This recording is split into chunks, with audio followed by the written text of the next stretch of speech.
के द्वारा, गो जानते हो किसके कहते हैं? गो का मतलब होता है इंद्रिय, और कर्ण का मतलब कान। जो अगर कर्ण के द्वारा भगवान की कथा श्रवण की जाएगी, गोकर्ण के द्वारा, कानों के द्वारा, और ऐसी सुनी जाएगी कि बिल्कुल दोना भर करके जैसे पीना होता है, खूब ध्यान करके श्रवण किया जाएगा, तो उससे धीरे धीरे जो है मन शांत हो जाएगा। और कानों के द्वारा कथा सुन करके ही मन का कल्याण होता है, उसको शांति मिलती है, तब वो जा करके आत्म तत्व में, उस आत्मदेव में लीन हो जाता है। इसीलिए इस कथा का भाव ये है, ये आत्मदेव हम लोग ही हैं। बोले वृंदावन बिहारी लाल की। तो नारद जी कथा श्रवण कर रहे थे, तब तक कथा सुनते सुनते ज्ञान वैराग्य दोनों पुष्ट हो गए, और माता भक्ति वहां पहुंच गई। भक्ति माता नाचने लगी, सब लोगों ने कहा ये कौन सी स्त्री है, नाचने लगी।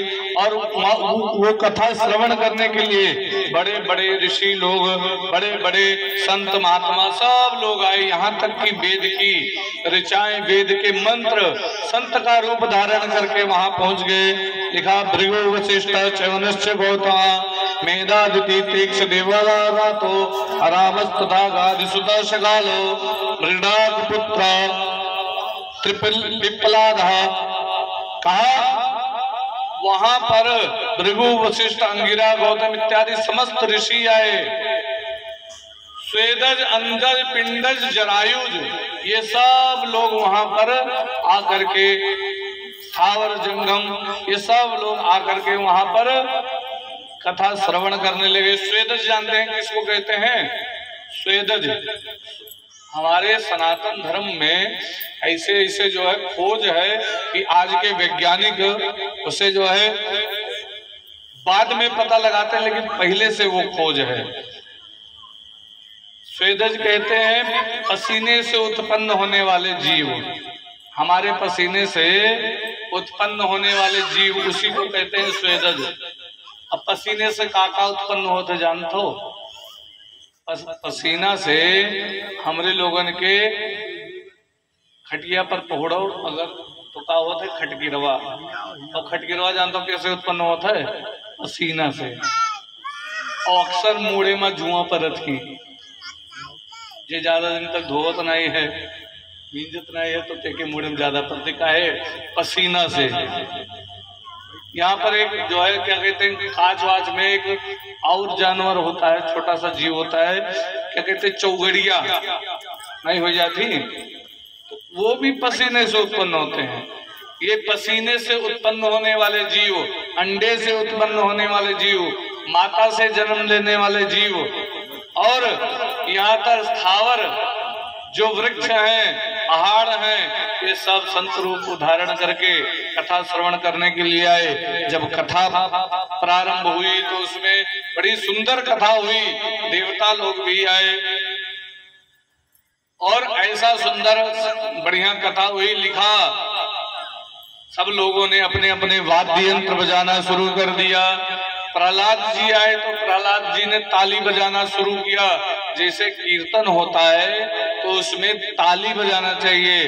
ताली बजाने से कई लाभ होते हैं। डॉक्टर लोग कहते हैं कि ताली बजाने से ब्लड सर्कुलेशन क्या कहते हैं सही रहता है, कि जो है अगर ताली बजाई जाए तो जो है खून का दौड़ा पूरे शरीर में चलता रहता है बढ़िया ताली बजाने से।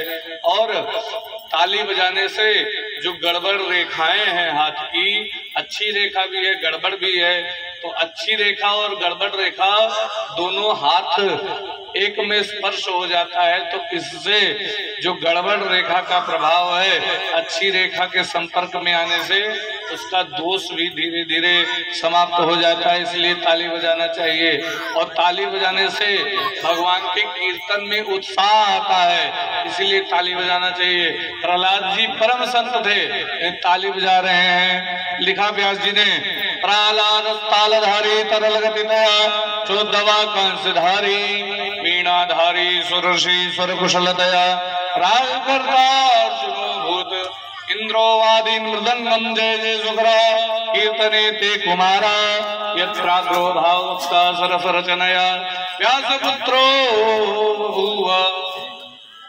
प्रहलाद जी ने ताली बजाना शुरू किया और कीर्तन होने लगा। ऊधो जी कांसा बजाने गए।